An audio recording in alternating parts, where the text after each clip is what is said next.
Hello everyone, मैं मिथुन सिंह स्वागत करता हूं आप सभी का। आशा करता हूं आप सभी बहुत अच्छे होंगे। झारखंड सहायक आचार्य 26,001 पदों पे जो भर्ती आने वाली है, आप बोलोगे आने वाली क्यों है? क्योंकि अभी तक ये भर्ती कंप्लीट हुई नहीं है, तो ऐसे में अभी 2-3 महीने का और समय लग सकता है। या फिर जो सबसे बड़ी न्यूज़ आई है कि क्या ये मई के महीने में एग्जाम हो जाएगा, इसी के बारे में बात करेंगे। विद प्रूफ विद ऑथेंटिकेशन जो भी चीज़ें सामने आई है उसके साथ मैं आपको जो है चीज़ों को दिखाने की कोशिश करूंगा। दूसरी बात, झारखंड सरकार का नया नोटिस क्या है, इसी के बारे में बात करेंगे, क्योंकि ये नोटिफिकेशन ना हर टेलीग्राम पे सर्कुलेट हो रहा है और इस नोटिफिकेशन के साथ एक और नोटिफिकेशन नथी है जिसने जो है सबका दिवालिया निकाल रखा है। तो चलिए इन चीज़ों को हम लोग देखेंगे और सारे चीज़ों को बिल्कुल ध्यान से देखने की और समझने की कोशिश करेंगे। आगे बढ़े उससे पहले मैं आप लोगों से क्वेश्चन पूछना चाहता हूं कि क्या आप लोगों को करंट अफेयर्स की क्लासेस चाहिए? अभी मैं आप लोगों के लिए अभी से मैं शुरू करूंगा तो मार्च की जो है वीडियो बनानी शुरू करूंगा, क्योंकि इतना तो मुझे पता है कि अप्रैल मई के समय में ही एग्जाम आपका होगा और सारी चीज़ों को बताएंगे। ये पीडीएफ आपको देखने को मिलेगा यहाँ पे जो बातें बताई गई है उसके अकॉर्डिंग हम लोग थोड़ा डिस्कस भी कर लेंगे इस बात को। आगे बढ़े, सबसे पहले यहाँ से देखो, जो सबसे बड़ा जो हर जगह पे ये बातें फैल रही है ना, उसमें सबसे बड़ा जो प्रॉब्लम क्रिएटर है ये है। यहाँ पे देखिए क्या हुआ है। यहाँ पे बताया जा रहा था, हर टेलीग्राम ग्रुप पे, मैं बहुत सारे टेलीग्राम ग्रुप में भी हूँ, वहाँ पे बताया जा रहा है कि ये जो है सहायक आचार्य की जो है सिलेबस है। अब देखो, सहायक आचार्य की सिलेबस है, लेकिन जो सहायक आचार्य अभी हो रहा है ना उसका ये जो है सिलेबस नहीं है। ध्यान से देखिए, इसमें जो है नंबर दिया हुआ ABCD, उसके बाद 1, 2 और 3।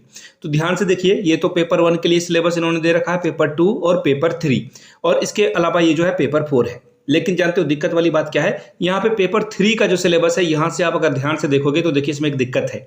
इसमें आपको दिख रहा होगा विशेष एवं समावेशी शिक्षा यानी बाल विकास, CDP की बात की जा रही है यहाँ पे। याद रखिएगा ये सिलेबस, आई होप कि किसी को दिक्कत ना आए। बहुत सारे लोगों ने ईमेल करके मुझे ये सिलेबस भेजा, बोला कि सर ये सिलेबस से क्वेश्चन आएंगे क्या? नहीं आएगा ये सिलेबस से क्वेश्चन।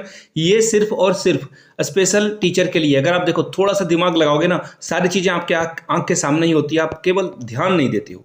यहाँ पे देखिए लिख रखा है इन्होंने, विशेष प्रशिक्षित सहायक आचार्य। अब देखो ग्रुप वाले ना क्या उन्होंने खुरापात करी, इसे क्रॉप कर दिया, देखो यहीं तक इसे रखा। अब कोई भी देखेगा तो वो डाउट में आ जाएगा कि भाई यहाँ पे ये जो है CDP कहाँ से आ गया एकाएक। तो ये बातें थी, तो ये डाउट पहला मैंने आप लोगों के सामने क्लियर करके आपको दिखाया, ताकि आप जो है किसी भी गलतफहमी में ना रहें। अब देखिए यहाँ से जो है सवाल पूछा गया है, देखिए यहाँ पे पूछा गया है सरकार के द्वारा, सचिव के द्वारा, देखिए क्या बातें बताई गई है। देखो यहाँ से टोटल जो क्वेश्चन है मैं आपको एक एक करके पढ़ देता हूँ। क्रम 1 से लेकर क्रम 6 तक 6 अलग अलग क्वेश्चन पूछे गए हैं। इसके अकॉर्डिंग आप समझ पाओगे कि एग्जाम आपका कभी भी हो सकता है या नहीं हो सकता है, डेट आगे बढ़ेगा, एग्जाम इलेक्शन के बाद होंगे या नहीं। याद रखिएगा ये ऑफिशियल जो है सरकारी दस्तावेज है। पहली बात, सरकारी दस्तावेज के बारे में तो बातें सही कही जाती है, लेकिन किसी भी एग्जाम को कंडक्ट कराने के लिए रिसोर्सेज चाहिए होता है। लेकिन आपका एग्जाम कैसा हो रहा है?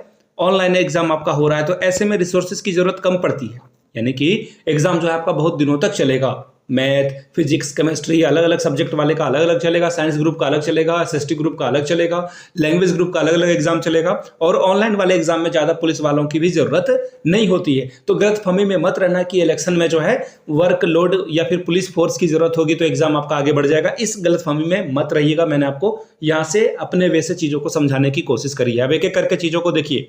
क्या आदर्श आचार संहिता लागू होने के पश्चात किसी आयोग यानी कि JSSC हो या फिर JPSC हो, इस तरह के कंपेटिटिव एग्जाम का आयोजन किया जा सकता है या नहीं? सॉरी, नया विज्ञापन जारी किया जा सकता है या नहीं, यानी कि नए एग्जाम के बारे में घोषणा की जा सकती है नहीं।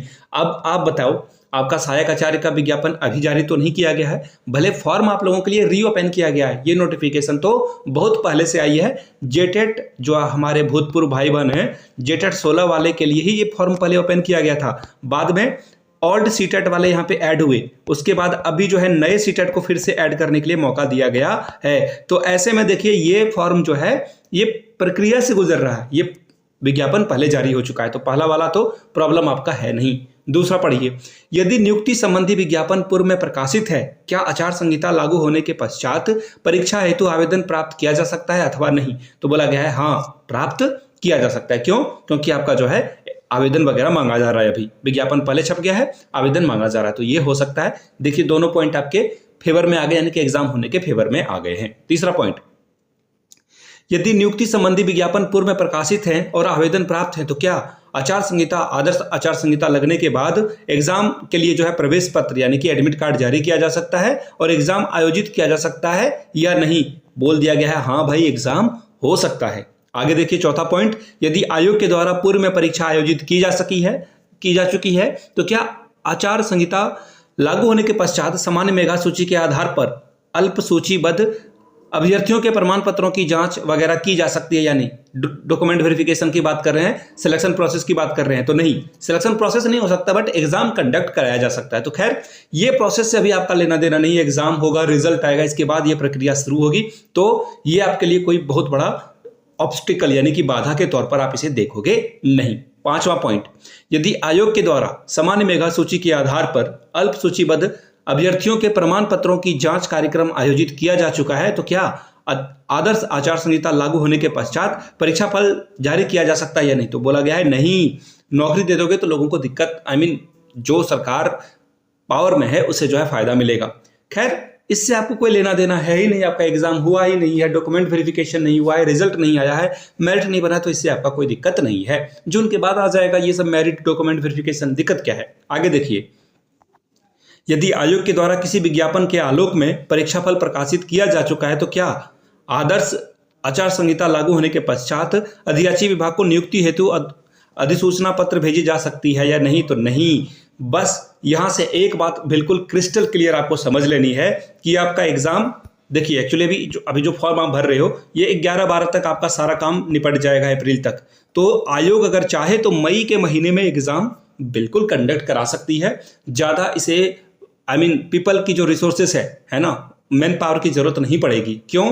क्योंकि एग्जाम जो है ऑनलाइन होगा, तो ऐसे में ज़्यादा लोगों की ज़रूरत यहाँ पे नहीं होगी। तो ये जो नया नोटिफिकेशन है उसके अकॉर्डिंग तैयारी कैसे करें, ये बड़ा सवाल आप लोगों के मन में आ रहा होगा। तो देखिए मैंने आपको बताया करंट अफेयर्स की वीडियो जो है आपको कल मिल जाएगी। करंट अफेयर्स के साथ हम लोग बढ़ेंगे और हम लोगों ने जो टेस्ट सीरीज है उस पर काम करना शुरू कर दिया। बोलोगे बार बार तो यही बातें बता रहे हो, कंटेंट अच्छा बनाने के लिए समय की ज़रूरत पड़ेगी। औने पौने चीज़ों को, क्वेश्चन को मैं सिलेक्ट नहीं कर लूँगा। अच्छे क्वेश्चंस आपके एग्जाम के लिए जो बहुत ही VVI हैं, एग्जाम में जो JSSC के द्वारा पूछे गए हैं प्रश्न, उन्हीं को पैटर्न बना के मैंने आपके लिए तैयार की है। अब देखिए 3 अप्रैल की ये खबर है, यानी कि आज की ये खबर है। तैयारी में लग जाइए और मन लगाकर चीज़ों को पढ़िए। किसी भी टेस्ट सीरीज या किसी के पढ़ाने से आपका सिलेक्शन नहीं होगा। सेल्फ स्टडी बहुत इंपॉर्टेंट है, लेकिन अगर आप कहीं दूसरे से पढ़ाई करते हो, टेस्ट सीरीज लेते हो, तो इससे आपको एक आइडिया लगता है कि एग्जाम कैसे होने वाला है और अपने तैयारियों का मूल्यांकन आप कर पाते हो। तो ये बातें मैंने आपको बताई जो मुझे लगा कि आप तक पहुंचानी चाहिए। सिंस आप चैनल से बहुत दिनों से जुड़े हुए हो और चैनल से जुड़े हुए सभी लोगों को मैं इस परिवार का सदस्य मानता हूं, तो मैंने अपने स्तर से आपको चीज़ें समझाने की कोशिश करी है। मिलते हैं किसी और वीडियो में, कोई और अपडेट आती है, नहीं तो कल तो करंट अफेयर्स की क्लास आएगी ही। टेलीग्राम चैनल को आप लोग ज्वाइन कर लीजिएगा, नीचे कमेंट सेक्शन में लिंक दे दिया गया है। मिलते हैं किसी नई वीडियो में। जय हिंद।